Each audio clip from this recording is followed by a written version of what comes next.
90 के दशक में अतीक अहमद ने जुर्म की दुनिया में कदम रखा।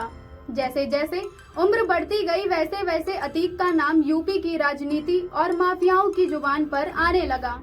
अतीक की जिंदगी किसी फिल्मी दुनिया से कम नहीं है। अतीक ने अपराध की दुनिया से लेकर राजनीति में अपनी अलग अलग पहचान बनाई है। एक तरफ अपराध जगत में नाम बढ़ रहा था तो दूसरी तरफ राजनीति में अपनी साख जमा रहा था। धीरे धीरे समय बीता और अतीक का नाम भी लोगों की जुबान पर रटने लगा। एक समय ऐसा आया कि उत्तर प्रदेश में प्रयागराज का नामी ग्रामी बदमाशों की लिस्ट में अतीक अहमद का नाम शामिल हो गया।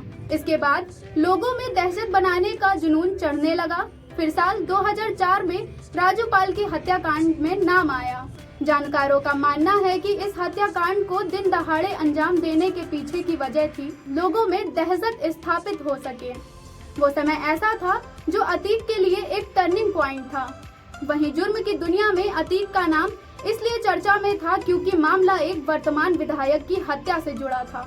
दरअसल 2004 में राजूपाल के विधायकी जीतने के बाद अतीक ने शहर में दहशत फैलाने की दृष्टि से राजूपाल की हत्या की साजिश रची थी। फिर वारदात को अंजाम दिया गया। समय बीतता गया और अतीक और उसके गैंग के आतंकियों का आतंक चलता रहा। सत्ता बदलते ही खुद को उस पार्टी में शामिल होकर खुद को बचाना उसके लिए आम बात हो गई। लेकिन 2017 में योगी सरकार आने के बाद कहीं न कहीं अतीक और उसके गैंग का दहशत कम होने लगा।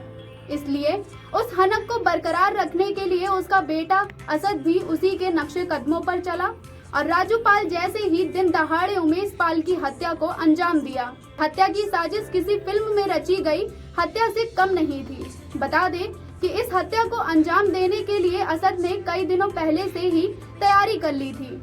यही वजह है कि असद ने घटना को अंजाम देने से पहले अपनी सोशल मीडिया अकाउंट्स को डीएक्टिवेट कर दिया, जिससे कि उस तक पहुंचना आसान न हो। वहीं इस हत्याकांड जो जिस तरह से किया गया वही छवि लोगों के बीच जा सके, इसलिए उसने मुंह को भी नहीं ढका। कहा जा रहा है कि इसके पीछे की वजह सिर्फ यह थी कि लोगों में उसका खौफ कायम रहे। विरासत से मिली है आपराधिक छवि। उमेश पाल हत्याकांड का मास्टरमाइंड असद अभी तक फरार है, जिसकी तलाश में यूपी पुलिस एसटीएफ लगी हुई है। जानकारों का कहना है कि असद का ये आपराधिक छवि उसको विरासत से मिली है, लेकिन उसका परिवार नहीं चाहता था कि असद अपराध की दुनिया में जाए। बता दें कि असद ने पिछले साल डीपीएस एकेडमी लखनऊ से 12वीं की परीक्षा 85% से पास की।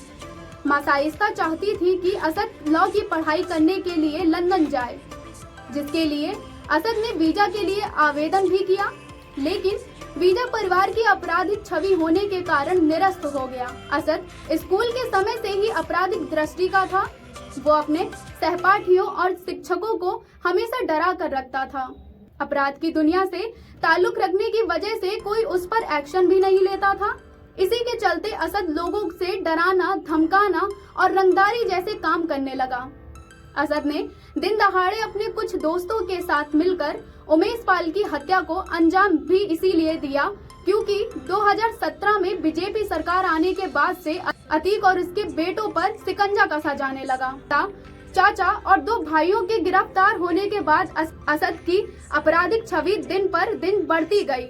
अंडरग्राउंड था असद अहमद। असद पिछले कुछ दिनों से ही अंडरग्राउंड रहकर हत्या की साजिश रच रहा था। असद चाहता था कि प्रयागराज में एक बार फिर से अहमद परिवार का डर लोगों के दिलों में बस जाए, जिससे कि कोई दोबारा उनके खिलाफ खड़े होने की जुर्रत ना कर सके। असद के ये मंसूबे कामयाब हुए। उसने बिना मुंह ढके पूरी घटना को अंजाम दिया, जिसके चलते उसका चेहरा वहीं पास की दुकान में लगे सीसीटीवी कैमरे में रिकॉर्ड हो गया। इसका सीधा मतलब तो यही है कि असद चाहता था कि लोग उसे इस वारदात को करते हुए देखें, जिससे लोगों के बीच भय को फैलाया जा सके। इस घटना को अंजाम देने के लिए असद, उसके साथी गुड्डू मुस्लिम, सदाकत खान और अन्य लोग भी शामिल थे। इस घटना की साजिश बॉयज हॉस्टल के एक रूम में की गई। इसी रूम में कुछ दिनों से असद और उसके साथी अंडरग्राउंड थे।